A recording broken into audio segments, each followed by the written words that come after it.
One. The TikTok thing keeps going. Never stops. I know you made your predictions. You actually whispered into the mic. You said it's a wrap. Yeah. You said it's. So. You said put a fork in it. Did I? Yeah, you said it's well done. You may not have used those exact terms, but it is starting to seem that the writing is on the wall, as they say. We have a White House advisor, Navarro, accuses TikTok's American CEO of being a puppet for working at the Chinese app. Does he have to say that? Jeez, man. This guy got a job offer, a few bucks. Maybe he doesn't even know what's going on. No. Well, I guess that's what a puppet is, really. But yeah. But yeah, it's some rough terminology. White House trade advisor Peter Navarro dubbed TikTok's new CEO, Kevin Mayer, an American puppet. ByteDance hired the former Disney executive earlier this year. They are increasing the intensity around investigating the app, what the app is doing with people's data, all the various connections and permissions and things going on within your smartphone when you're utilizing this app or when you have it installed.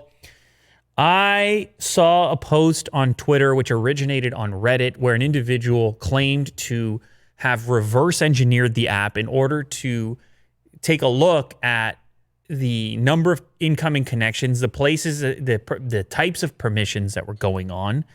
It was a nasty looking thread. And I can't speak to it directly. This is not my area of expertise, app security analysis. But maybe you want to give it a look. See if you can find this. I'm going to put Willie Do on the spot right now. Reddit thread about TikTok security loopholes, something. Reverse. Oh, there we go. Major TikTok security flaws found. Maybe this is where it originated. Somewhere here. Oh, this was 6 months ago. This is definitely not it. It's more recent than that. But anyways, the point being, whether Will finds it while we're talking about this or not, the point being, this same user who has some sort of an expertise in this security analysis kind of put it side by side against apps like even Twitter and Facebook, which the argument has been, well, all these apps are taking information from you, harvesting information from you. This one appeared to be a little bit more nefarious based on this guy's analysis. And this must be some of the stuff that they're looking at inside of the White House with the various Navarros and Pompeos and Trumps. They probably have these types of reports staring back at them. Is some of it political? Yeah, of course. A big chunk of it. In fact, Trump said so himself, trying to take a shot at China for a variety of reasons, leverage and so on. But now it's kind of hitting just into the consumer side, where just the average TikTok user is starting to see some of these headlines and maybe doesn't even need to wait for a ban, where they start to feel, man, should I be using this app right now? We also have the app being banned inside of Amazon. They said all Amazon employees must get rid of it. Wells Fargo, financial institution, same thing, government agencies. And even prior to that, this went kind of under the rug, but the American military was one of the first places they said, uninstall this application. Yeah. Didn't Amazon reverse it, though? I don't know. I didn't read that. Yeah, I think they did reverse it. I think that they kind of claim it as a mistake. Yeah. What? Let me just look it up. The request to delete it? All right. Well, in the meantime here, the Trump administration maintains that TikTok and other Chinese apps gather lots of data from American users, send it back to China. What the American people have to understand, this is a quote from Navarro, what the American people have to understand is that all the data that goes into those mobile apps that kids have so much fun with and seems so convenient, it goes right to servers in China, right to the Chinese military, the Chinese Communist Party, and the agencies that want to steal our intellectual property. That's Navarro's words, not mine. He said that on the news actually really recently. Those apps can be used to steal personal and financial information for blackmail and extortion. They can be used to steal business, intellectual property, and proprietary secrets. He's trying to put it probably into terms that are going to strike the most fear into the average user. However, the data analysis side of it, if users that are listening to this show, watching this show, want to look into it, want to go track down some of these analysis that people have done, it does appear that there's just a tremendous number of incoming connections for people who have been monitoring it. When you open this app, it's like the number of exchanges that are taking place far exceeds your typical app based on what I've found or what I'm seeing to this point. Maybe somebody can offer a counter argument there, but it does appear to me that this app is doing some strange things. And it's not just strictly the fact that it's headquartered in China that's causing some concern. Now, are people looking into this app maybe more closely than others? Sure, could be possible because of its origin. There was even talk potentially of the app getting purchased by an American company and just existing as some sort of American version. Right. But this Navarro guy, he also says, I don't know, no, not good enough. I don't care. It's still going to find its way back. To be clear, they're also targeting WeChat as well, which is, of course, this huge social media chat app, really, in China. But it's even more than that. I remember when we were in China, you're paying for things on WeChat. It's your profile. It's your bank. Oh my goodness. Very connected. My goodness gracious. So they're targeting that one as well. And of course, this all comes after India completely banned it as well. So I'm just saying a type of language getting thrown around right now. It's like you said, Will, it's probably a wrap for TikTok regardless. And much like the story that we covered on a previous episode of this, where we said, well, now the influencers are starting to look elsewhere. The users are starting to look elsewhere. This is all the stuff that starts to occur before the ban hammer comes down, and then it's over. So, I mean, you start calling the CEO, you start calling him an American puppet, and you're the White House advisor? Yeah. Well, they said it might be tied to the elections coming up. They need to kind of make that stronghold, China versus U.S., like a big thing.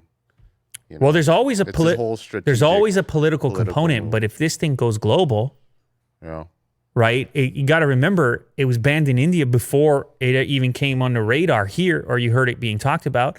We got to wait and see what happens with Europe. But if Huawei's any indication of what happens here, it doesn't matter where it starts. Everybody says, I can't be on that team. I can't make that. I mean, some stuck around. I guess Germany stuck around with Huawei longer. The UK took a little longer. They still got some of the equipment in there. But it just becomes a harder justification when other nations are making moves like this. And they're saying, hey, our intel tells us this is dangerous.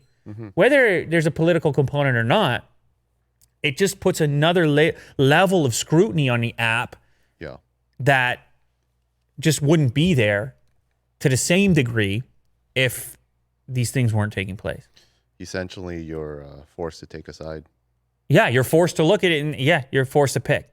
Because to be clear, now that the app has been accused of behaving a certain way in other nations, if you let it live and then more stuff emerges, now you're the idiot. Well, look what happened over here? You see, so now you're governed by the whole bigger picture at that point. So anyways, the type of language getting thrown around, I think it's a matter of time. I'm going to go on the record with you like you did last episode and say the glory days are over for TikTok regardless. All this press, everything going on, even if it hangs around, even if it gets sold to an American company, it was on such a rocket ship that now there's this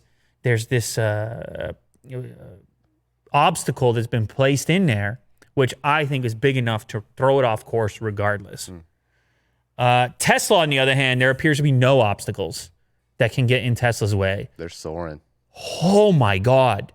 This is crazy. I mean, it's just been a weekend. It was just a weekend. I was just taking a weekend. I was just having a weekend, Will. And you come back and Tesla jumps another 14% on speculation. Oh, it just took a quick little, okay, people are starting to turn a little bit. I mean, who even cares? Still $1,500, $1,560. We'll see where it closes today, but it's just up and up and up, man. It was starting to look like a bubble, to be honest. I mean, I'm not going to say that word. Investors, that's a scary word, bubble. Yeah. Did he just say bubble? Don't say that.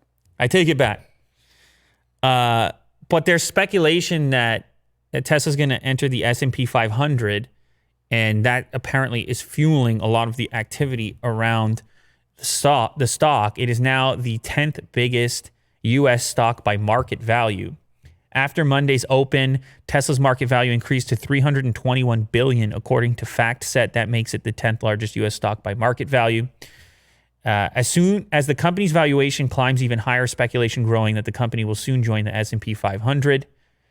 And that actually triggers a number of things to take place if it does enter the S&P 500, which are going to be interesting to investors. There's some theory that part of this quick hot money, this hype that's going on right now, is trying to get in, and then once it hits the S&P, then they sell at that high and just bounce. However, that's not everyone. There are other people. Here's a guy. Let me just get this. Let me make sure to get this right. JMP Securities' Joe Osha said in a recent note to clients that Tesla will earn $100 billion in annual revenue by 2025. Its latest full fiscal year, it was only around $24.6 billion in revenue. So he's saying it's going to grow. It's going to multiply even more. And so there are people who are real within there. It's not just strictly hype. There are some people that say this company could be 5-10 times bigger if you give it enough time. And I don't know, Will.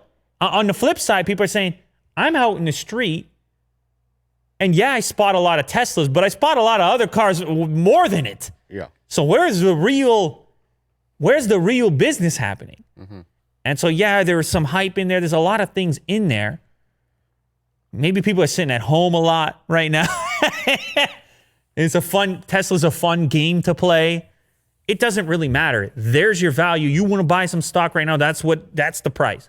Well, isn't the future electric cars, and having companies like Rivian and other electric car companies coming in, isn't that kind of like a jump for Tesla as well? Sure, but typically, or at least historically, there has been a much closer relationship between profitability and the share price of a company. Mm. And Tesla actually hasn't been all that profitable, which is why some individuals have these massive short positions. But if people want to invest in a company, you can't stop. They can do it. And they can do it at any rate that the market sets. And so it's almost like investment during this ongoing lockdown. There's kind of an entertainment element to it that's fun to participate in. And you can't tell people, it's like Bitcoin. You can't tell, what is Bitcoin worth? Well, it's worth what somebody's willing to pay for it. Yes. Regardless of how functional it happens to be. And so for these people, that Tesla just seems like a stock you should have if you're playing this game. Mm-hmm. And so demand, there's your demand. And it isn't a reflection of the current profitability or the current production numbers or the current market share in the street. Those things help, but it's not a one-to-one correlation. So yeah, are these people in it really long-term? Some of them. You even showed the stock price today, and some are dipping. So some feel like it already got there. Can we see Amazon for today, or do I have a story about Amazon? I don't. So can we do a quick Amazon reference? Amazon, a little heater, a little dip as well. So maybe the market is saying, hey, maybe we got a little too hot there for a second. Yeah, let's just chill on it. Anyway, I mean, this is complicated stuff. People have it's a lot of speculation going on, but for the time being, it's very hot. Let's put it that way. It has to fall a lot more than it has so far in the last few hours for that to change. We'll keep an eye on it for you so you don't have to. We'll keep you. This is your business update featuring Willie Doo.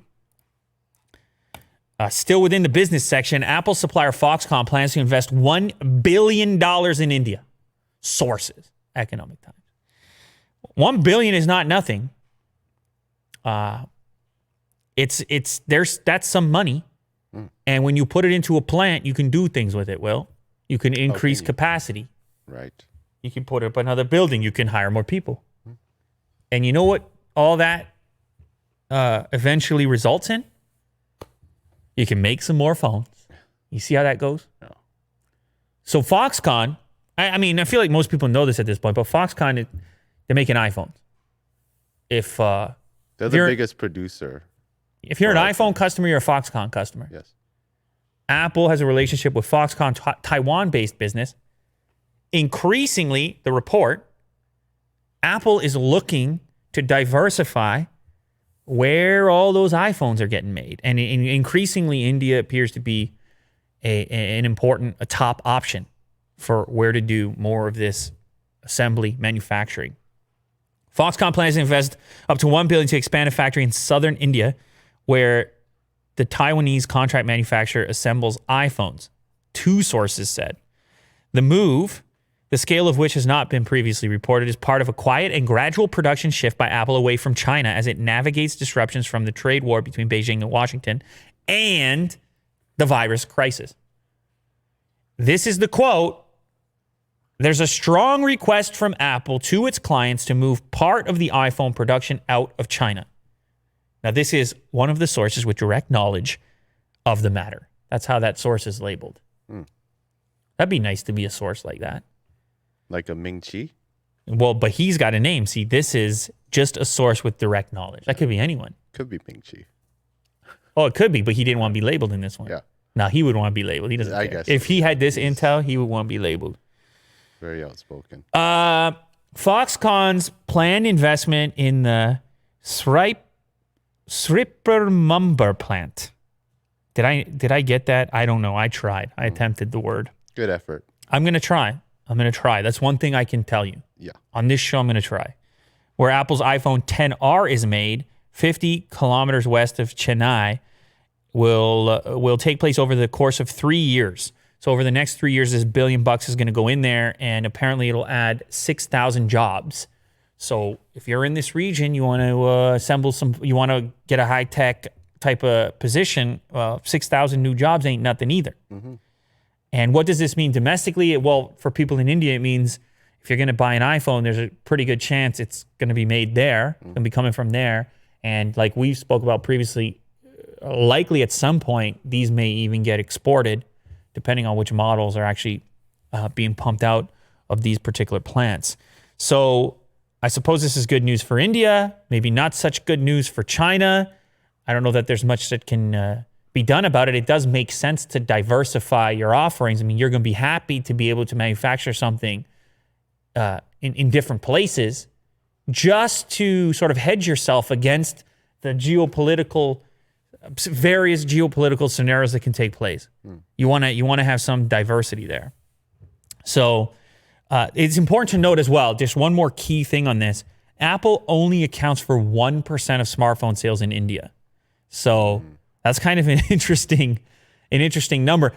Part of this may have to do with the fact that Apple's not happy about that market share, that percent, that 1%. It's not a big number. I mean, India's a big place. 1% of a big place, a big number. Could be, but you can't.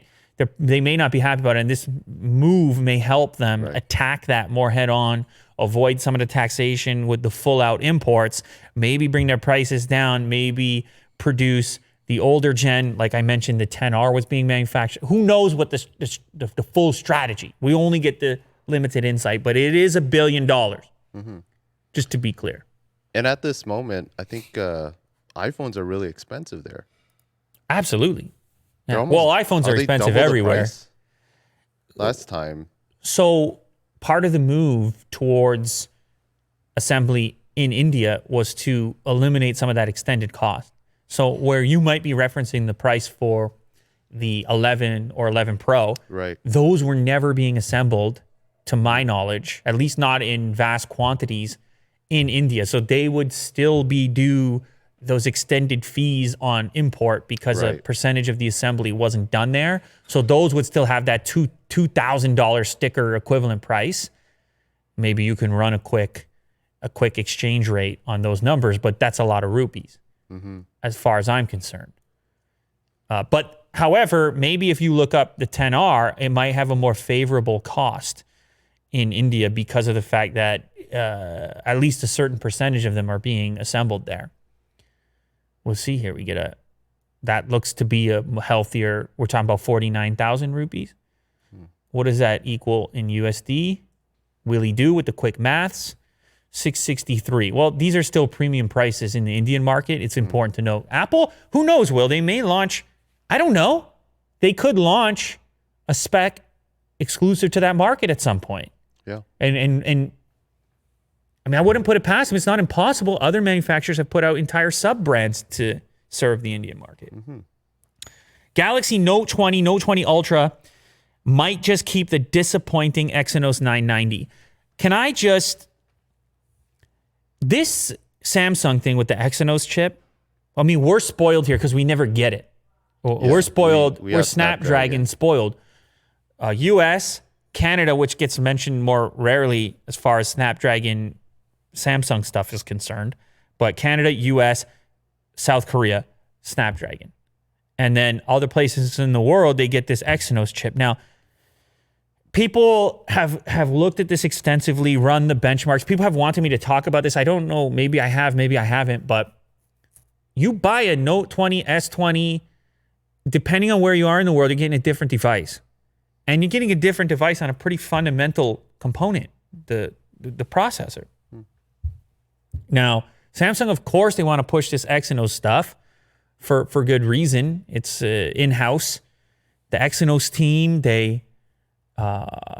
would want to test themselves against the market leader, the flagship processor. There's competition there. It's sort of healthy, but it does kind of suck for the consumer who may think they're getting one thing and then get something else.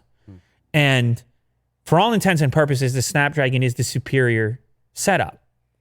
Now, when we talked about this 865 Plus chip, this powerhouse version of the 865, people started to speculate that, hey, that may actually end up in the Note 20 Ultra. It would make sense. It'd be a good fit. Powerhouse device, powerhouse chip. But then now there are new reports that at least in a large number of markets, this thing may have the Exynos 990 from the S20 lineup. And if you're demanding the type of price tag we expect to see with this Note 20 series, I think it's kind of sucks for that user to be on a chip that was on the S20, and even on the S20, it was the inferior chip to the non-plus version of the Snapdragon. I know it's complicated to keep it all together, but I just feel like if you're spending $1,000 on Android, you want some Snapdragon stuff. At least I know I do. So this could be another market variant thing where who knows, maybe we could see the 865 Plus in the United States, possibly in Canada. And then you and I, we're using the phone, we're loving life, we got the 10% performance improvement, and we go on, we make a video, this phone is great. And then some dude walks down the street in Germany, picks up the thing, he's got the Exynos. Lou, what's the matter with you? Yeah. He's run the benchmarks, whatever he's doing to figure out that... I guess you got to put a disclaimer on his chip, and it just complicates matters because we're not used to it. It's such a core function that should you even advertise the thing as the same product, it's a bit confusing for the customer. Certainly the customer doesn't like that. And then once they find out, they're like, damn, man, I paid the same price. In fact, in some of these markets, you're paying even more. Right. Now, again, I understand from a strategic perspective why you might want to do something like this. Your profit margins on the Exynos stuff probably better. I just think it has to be communicated better. Maybe people have to be made more aware so they feel less offended when they come to find out what's being done. Maybe they have an option to pay a premium if they want to have the Snapdragon version in that market. I don't know how you do it. And I'm sure there's plenty of reasons and licensing deals and blah, blah, blah. Boring stuff as to why they choose to strategically do the thing the way they do. But increasingly, Will, as people become more tech savvy, more tech sophisticated, they watch shows like this, become guys like you, that kind of thing might not be so acceptable. Because now they're made more aware, and it's not just that local telco commercial sitting there saying, come buy the fancy new. No, and then they say, what chips it got? They say it like that. They stop right in front of their TV. What chip did you put in there, Samsung? And that becomes regular water cooler talk. There's no water coolers. People aren't at work right now, but you understand what I'm saying. Yes. Need that SD. And I know it's crazy, Will, because in some cases you're talking about 1 to 3% performance improvement. In some cases, maybe 10. And I know it gets crazy, but it's a bragging rights thing, you know? Yeah. You got your pal you're playing video games with your pal over in Pennsylvania, and you're in Munich, and he's saying, I'm on his Snapdragon. What about you, tough guy? He's like, nah, I got the Exynos, man. I just got the Exynos. I know. Yeah. You see, I'm not saying it's justified. I'm just... Well, is there a reason why Exynos didn't upgrade? Yeah, they were supposed to. It was supposed to be an Exynos 992, which was supposed to bridge the performance gap to Qualcomm's chip. However, the rumor now that's circulating is not ready to go, and the thing's just going to ship with the 990, the older chip. So they were trying to bridge the gap, but it turns out it's tough. Qualcomm is doing things. They do things. They continue to do things. Yeah, they're the market leaders. In fact, they also want to invest some cash into India, which I'll talk about on tomorrow's show. Okay. How about that? I never promote tomorrow's show. I'm promoting tomorrow's show. Well, tune in. This is a heck of an operation we're running here. Google just put up a photo of the Pixel 4a on its store. Okay. This got to be the weirdest, most mysterious, least mysterious launch ever. We know everything about the thing except when and where we can get the thing. And it does not feel tactical. It feels accidental. Feels like they're just stumbling into this launch. We've seen the render everywhere, so maybe they don't even care at this point. Right. Part of me thinks Google is such a diversified company. They were running surveys on this product prior to having any kind of event. They were making fun of the leaks on the previous version. I think they even used part of one of my leak videos. I feel like they sent an email. Can we use part of that? They're just cracking fun at it. Yeah. They are so diversified that even the launch of a phone is kind of just another thing they're doing in the scope of all the variety of things they're doing. So that's kind of fun, the fact that they don't take it too seriously. But it also just feels sloppy. In a way, yeah. If we're being honest. Yeah. There are some people that must have been working on this thing, that care about this thing, and now it's just stumbling out and flopping and flailing. They're like, hey, man, I worked hard on this. Can we have a nice reveal? Yeah, this is like my little guy. This is like my little son. He does a drawing, and if you walk past him when he's working, he's like, "Hey, man, yeah, you gotta wait." Not exactly. He's like, "I'm not finished this drawing yet," and I respect it. I say, you know what? You're gonna have your moment. You have your reveal. But whoever's drawing the Pixel 4a is, they do not apparently receive that same treatment. That people have been peeking at this drawing like crazy. Google seems to have mistakenly published an image of the Pixel 4a on its Canadian store. Shout out Canada. The text says Nest Wi-Fi, but it's not a Nest Wi-Fi at all. The phone has already leaked extensively. Maybe it's on purpose. They're like, yeah, just throw it up there. But it looks exactly how we expect it to look. One cool thing here, it's in a matte black finish. So that'll be interesting, whatever material that is. It's a budget phone, so you thought it was going to be plastic. Maybe it's not. Matte black tech fans are usually a fan of that. It looks like a nice, simple design. We, of course, also see here the rear-mounted fingerprint scanner and the rumored hole punch camera up in the top corner. Will's going to say something. Will's going to say something. Does this look like a headphone jack over here? That definitely looks like a dip right here. Inspector Willie Do. Look at this. We're having a moment. It's definitely a headphone jack. Oh, okay. Yeah, headphone jacks seem to be important at the value entry level prices. That seems to be where people really are looking for that headphone jack, which is bizarre because you would think it's the flagship that delivers everything, but the flagship expects you have the expensive wireless things. Right. And the entry point is like, yeah, okay, you still have plenty of conveniences, including a headphone jack. It definitely looks like a headphone jack up there. Good eye. Good eye, Willie Do. It's crazy sometimes the way you pull it off, the way you scope that stuff out. What do you think of it? You know what, man? And I've been feeling this way increasingly in smartphones. It all comes down to the price, right? We spoke about this before. It's the price is the feature now. They're so good. Smartphones are so good. Let's be honest. There's really little to complain about. Sure, you could be the bragging rights guy from the previous story with the Note and just need to have that top spec because you're spending so much money. But truthfully, honestly, the value proposition is not at that series. It's somewhere over here. It's somewhere with what OnePlus is about to do with the Nord. It's in this, it's in this $400, $500, $600 range. And so when I look at this, I say to myself, it's going to be all right. The phone is going to be pretty good. I can pretty much say it. I mean, hopefully they fix the battery life thing. If the battery life is decent, then I'm certain the phone will be decent. The question being now, where does it fit price-wise? Are they going to be able to get below 300 or around 300? Because then it's a whole different conversation. I got to adjust everything to the price is now the killer feature, not any one killer feature, because it across the board, everything got so good. Yeah. So it's going to depend on price. But I will just say this one more time. Pixel camera aesthetic, it's I've been on the OnePlus 8 Pro here, and I miss something. It's subjective, for the record. I'm not saying I haven't shot photos that I like on this thing, but you take every so often that Pixel software, and I wish it was easier to just side load the software because it can improve almost any Android phone. When you just pop open a Pixel phone, you snap something, it's hard to take a bad photo. Telling you, software. So that's something I'll be interested to find out when this phone finally actually launches, instead of these weird, wacky.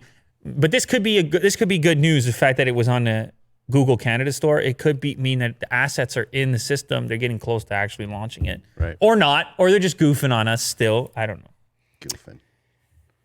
Oppo is going to be telling us and showing us 125 watt charging this week. 125 watt. Your laptop is currently charging at 87 or 85 watts. I don't remember that particular MacBook.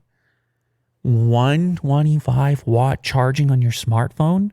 Well, the times we live in, eh? It's going to completely charge your phone in 15 minutes. That means what? 50% in 5? This is insanity. Now, people are screaming. They're watching this show saying, the battery degradation, 5 watt for life. Which would be a weird thing to shout at your computer or your phone. Or yeah. Even in your car if you're listening to the audio-only version of this. People are going to look at you sideways. I don't recommend it. No. Yes, of course. New technology, there's going to be drawbacks. It's never just all positive. There's got to be some kind of drawbacks here, but this is the type of stuff that pushes the technology forward. Maybe there is a diminishing returns at a certain point, but you need this type of experimentation to get to a point where even the average person has 20 or 30 or 50 watts, which may be the practical application or implementation that a lot of brands end up going for.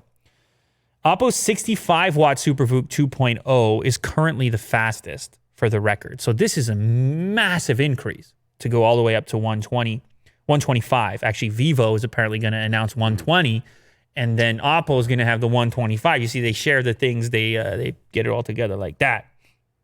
Oppo tested the 4,000 milliamp hour battery of the Reno Ace 2, which was the device that featured the 65 watt charge. And a lot of people said your battery is going to be cooked dead. Put a fork in it, like you said earlier. Yeah. But they found that the battery capacity dropped only to 91% total after 800 cycles of charging. So actually not that bad. And of course, who knows how they achieve it? Is there cooling? Who knows what's actually going on here behind the scenes? Well, the engineer does. But maybe you do, Will. But that's slightly beyond the scope of my daily activities. Yeah. Programming this type of thing. So who knows? If they are able to apply some of those tactics to this even faster charging, then maybe we don't have the degradation that people are so concerned with. But also, I think important to note, how long are people holding on to phones? I think it's really important to consider that. Now, I get it. People are saying, we're throwing this stuff out too easily. We had the environmental discussion with the power bricks. Yes. And people are saying, we're throwing these things out. We got to hang on to them. So then those people care. But who's being realistic here? How many cycles are you putting on your phone before you get another phone?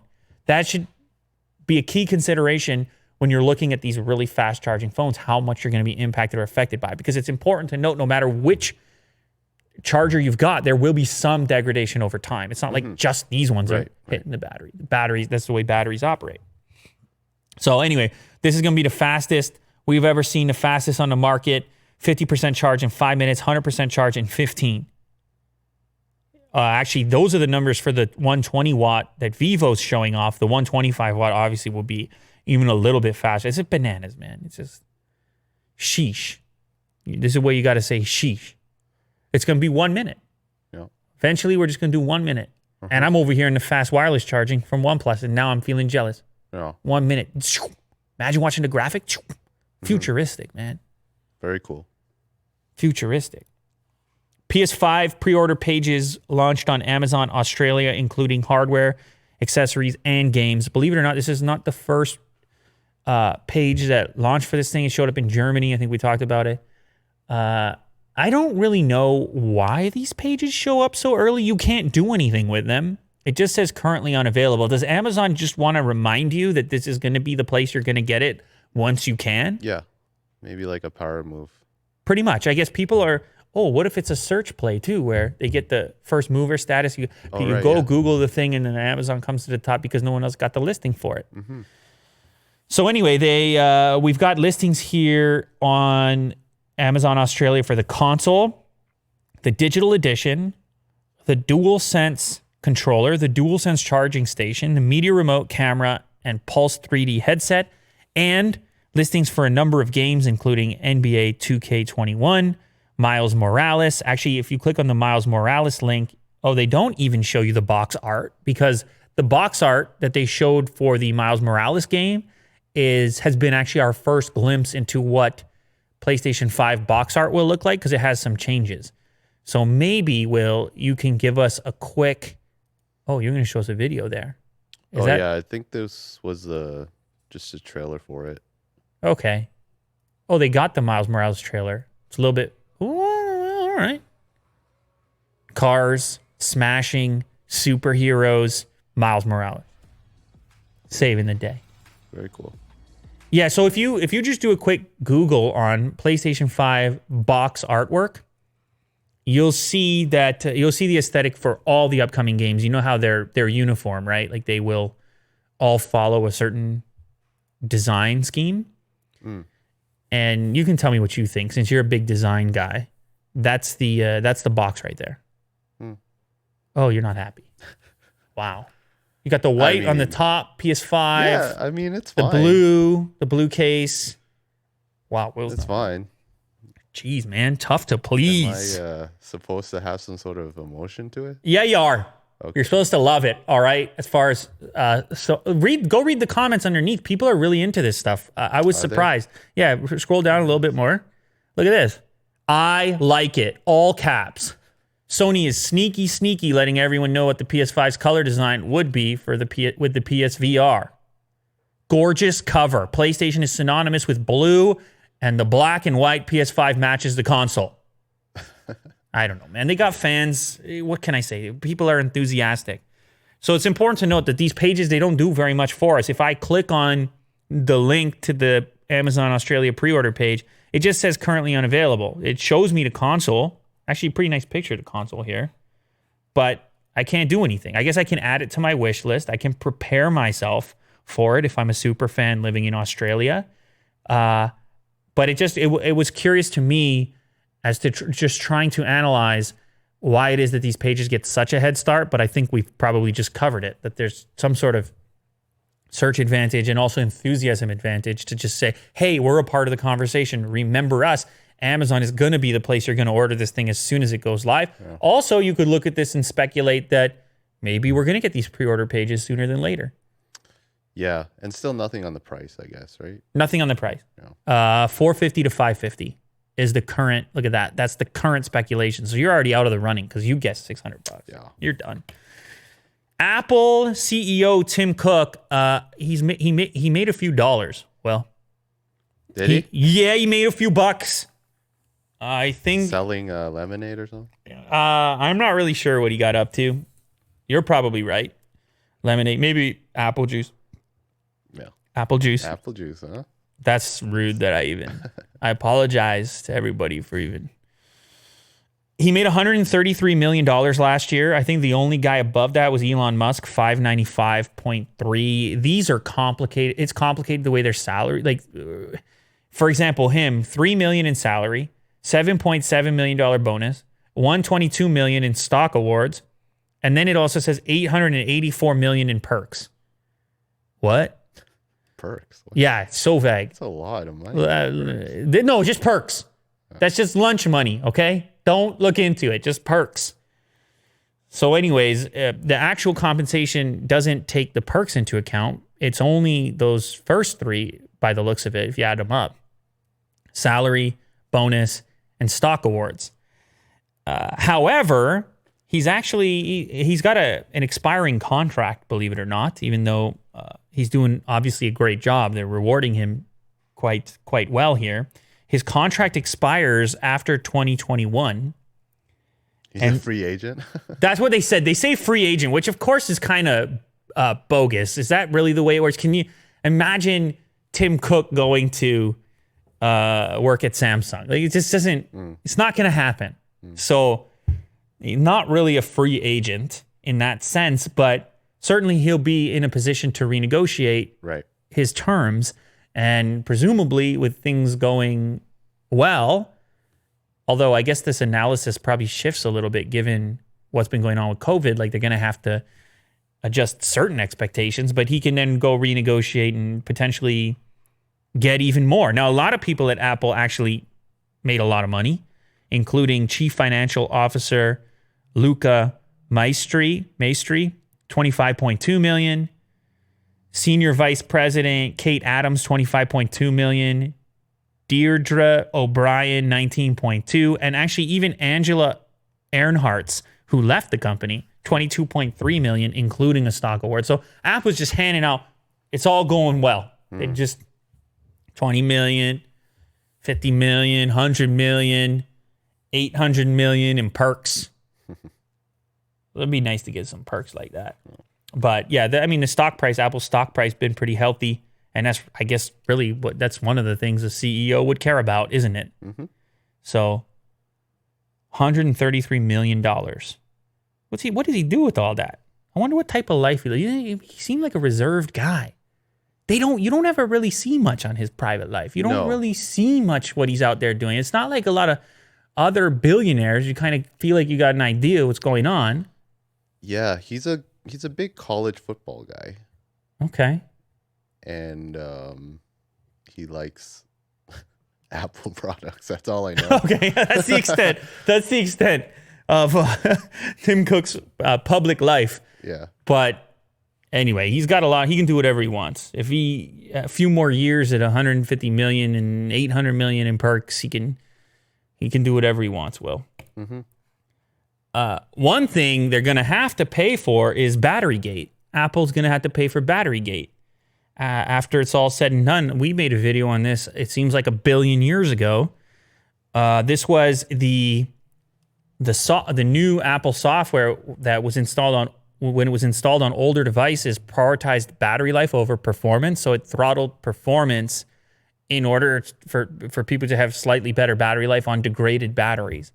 And really, just to be clear on this, there was no perfect scenario. These old batteries do need to be replaced in order for the device to operate in an effective way. And so you're kind of between a rock and a hard place. What really happened that screwed things up was that Apple wasn't very clear about what was going on. People had this speculation, conspiracy theories for years. Apple is slowing down my phone, so I upgrade to the next one. Mm-hmm. That's what people will end up saying because you don't give them the information. Now imagine on a software update, if it just said, you may notice a decreased performance on your smartphone if your battery is near the end of its life. And that comes alongside this software update, and here's your choice to install it or not install it. But that's not what happened. So you had this class action lawsuit in the US, and a settlement has been reached. You will receive around $25 if you were a person affected by Batterygate. The class includes any U.S. resident who owns or previously owned an iPhone 6, 6 Plus, 6S, 6S Plus, and or iPhone SE that ran iOS 10.2.1 or later. It also includes iPhone 7, 7 Plus that ran iOS 11.2 and had experienced diminished performance on their devices as a result of that software installation. So you can go check it out for yourselves. You can submit your claim if you're one of these people, and you can actually get $25. It doesn't seem like a lot of money, but if you when you multiply that across the whole deal of all the potential claims that can exist, it could be a big number. Maybe you'll even bite into Tim Cook's 133. Yeah, his perks. His perks will now only be 700 million instead of 882. No, they're not going to bite into that. They got even more money. They got, come on, Will. Yeah, they're printing money. Yeah, they got money. So anyways, the way these things typically work is that, a bunch of people get together on this lawsuit and they come to some sort of an agreement, and then it's over after that and people can stop complaining. I think in the future, Apple will be more open about that. But it's still a curious discussion to this day. What is the right move? Do you slow down a phone so a person can actually use it for a reasonable amount of time on a terrible battery? Or do you just leave the terrible battery and have it run at full capacity? Because the full capacity was actually shutting those phones down. It's still not an easy thing. Probably the ideal scenario is just the battery replacement, making that more accessible and easy to do, or inexpensive enough that people would actually do it, head into the store. Well, you're not doing that right now, but you hear what I'm saying. Yeah. Coca-Cola reveals a touch-free freestyle machine as restaurants ditch soda fountains during the pandemic. Have you ever used one of those machines, Will? Where they mix the drinks together? Yeah, you can make whatever you want. You just tap the touch screen and yeah. I was having actually just the sparkling Dasani on there when I would go to Firehouse Subs and they had one of those machines. I mean, I don't do this anymore, but when I would get the sparkling Dasani and just put a little bit of lime in it. Just like a shot? Yeah, just a little bit of lime in it. And that's what I was doing. It's kind of boring, but it was refreshing, which is what I go for. But you can do a billion different combinations of things on these freestyle machines. Apparently I think it's 52,000 of these machines out there in planet Earth right now, or in the US. So there's probably even more than that in across the globe, obviously, but 52,000 in the US. Now, because of what's going on, pandemic and so on, people aren't going to the restaurants. And if they are going to the restaurants, everyone's being really careful about what they're touching and the whole thing. And your typical fountain machines are pretty much gone out the door. Right. So Coca-Cola senses an opportunity here. They put a QR code where now all the touch interface happens on your phone instead of having to touch the machine. So you walk up to it, you scan your phone, and it's essentially the same interface. You don't need to install an app, which is cool because they could have gathered a bunch of data on you and made it a nightmare. And they claim that this is going to enhance people's experiences. They also claim that this market, this piece of the market has been hammered even worse than everywhere else. I'm talking about the movie theaters and the restaurants. And so they're trying to, I guess, just enhance those experiences as people, to try to get people back into those experiences. I mean, I don't know the next time I'm going to be in front of a freestyle machine. It's probably going to be a while still for me. Right. But they're working on it. They're helping out. They're doing something. Machines. They're doing something. Yeah. So, anyways, that's a slight little upgrade. Granted, I don't know. I don't know how much I care here. Like, wouldn't it be better to actually? People want their drinks. No, but I'm starting to think, wouldn't it be better to just have an app? Why? Well, I don't know. Imagine everybody scanning their QRs and screwing up, and they're all standing right in front of the machine. There's like a lineup? There's a lineup of people messing around with the QR, and then the guy behind has to explain, "Oh, you just scanned the QR. Hurry up." Yeah. And then there's a sign beside saying, "Don't touch the freestyle machine. You must scan the QR." If it did just say download the Coca-Cola Freestyle app, I feel like that would, for more people, trigger exactly what to do. So now I'm questioning the QR thing. But I guess in different markets, people's comfort level with QRs are different. Yeah. I guess they can't move this to the back where like the worker can actually just make the drink. Well, the freestyle machine that I was talking about at Firehouse Subs It's just is not even completely close, custom. but it's also not near the workers at all. I see. It's its own section. You go fill up your drinks. It's just for customers. Yeah. Anyway, I don't know. Whatever. They're doing something. They're going to test it out. I'm sure if it fails terribly, then they'll just go with an app or something like that. We'll see what happens. But I understand what they're saying too, because do I need another app? Leave me alone. I'm here for Yeah, 5 that's the minutes. Okay, so I get You that. gotta sign up too. Ugh. Vintage Super Mario Bros. Game sells for $114,000. You ever played this game? You ever heard of this game, Super Mario Bros? Yeah. My childhood. 1985 that came out. And this one is sealed. And it's a record breaker for this particular auction house. It's the most expensive cartridge they sold. It actually defeated a different Super Mario Bros. Cartridge, which was like $100,000. This one's $114,000. It's such a crazy market. This market, they rate and rank the condition of the seal and the pigment on the ink, and if it's faded. And you see this one like 9.4, A+.